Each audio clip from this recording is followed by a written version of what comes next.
in the United States, I think something about the Oriental, the true Oriental should be shown. Hollywood sure as heck hasn't. You better believe it, man.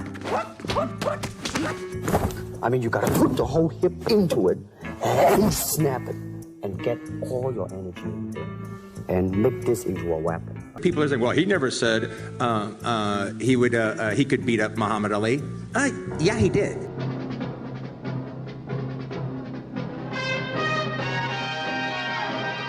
Bruce Lee was kind of an arrogant guy. Can you break 5 or 6 pieces of wood with your hand or your foot? I'll probably break my hand and foot. The stuntman hated Bruce. Really? On Green Hornet. No, it's in Matthew Polly's book. He was never an asshole to the little people on set, the stunt people, the people below him. He was always a jerk to the producers or the directors or the people who were above him trying to tell him what to do. And so I thought that fundamentally missed Bruce Lee's character. Stuntman, they say, he's like that too. You're really powerful? Oh, I don't think so. You try? Kill me. Really, without him, he really fly to the bat. Bruce Lee's not a killer.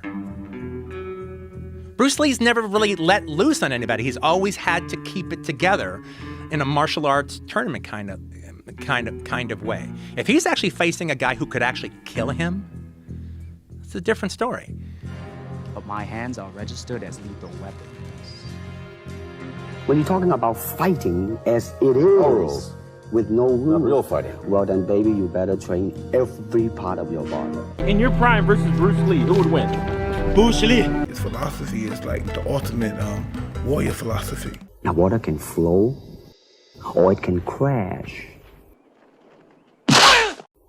Be water, my friend. If you look back to Bruce Lee's time, Bruce Lee was hip. He had the soul when he moved. He wasn't just bump, block, punch. He was like, moving, a little bit fake, and a little bit here. Very rhythmic.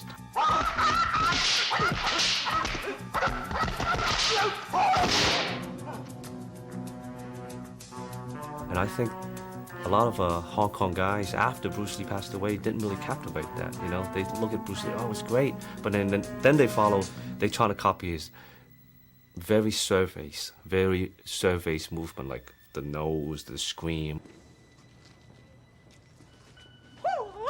But look beyond that, it was about rhythm.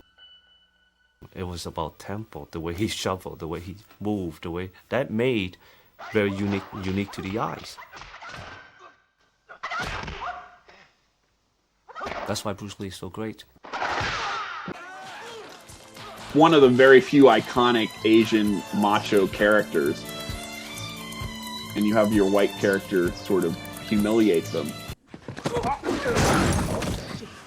I can understand his daughter having a problem with it. I understand what he was trying to do around the character of Cliff Booth in the film, but, he could have handled it in a way that was respectful of my father as well as, served his story purposes. But anybody else, go suck a dick.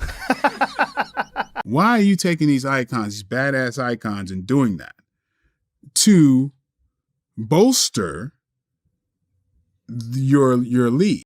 In a 2019, 2020 environment, you might want to think twice about, making, the little colored guy the butt of the joke for your white protagonist. And I think all that lethal weapon horse shit is just an excuse so you dancers never have to get in a real fight.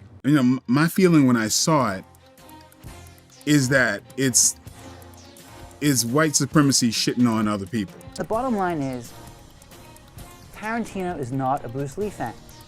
I actually share a mutual friend with Quentin Tarantino. And that mutual friend told me that Quentin Tarantino said, pretty straightforward, he doesn't like Bruce Lee. They ching-chonged it, you know what I mean? He had nothing but disrespect for American stuntmen. It's interesting Quentin Tarantino doesn't seem to know that Bruce Lee was American. Still think of yourself Chinese, or do you ever think of yourself as North American? You know what I want to think of myself? As a human being.